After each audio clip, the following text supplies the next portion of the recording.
How to add a Zoom link in Google Calendar. So first go to your Google Chrome and then just click on the three dots here at the top right corner, and then just hover your mouse over extensions and then just click on Visit Chrome Web Store. Next is we're going to search for Zoom Chrome extension. So just select this one. Next is just click on Add to Chrome and then click on Add Extension. Okay, next is go to your Google Calendar, but before that we need to refresh this one because we just added an extension. So next is we're going to create an event.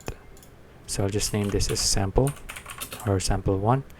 Then what you need to do here is just fill in all of the details here that you need for this event, and then after that just click on make it a Zoom meeting. So before that, of course, we need to sign into Zoom. Click on sign into Zoom, and then after that just click on make it a Zoom meeting again.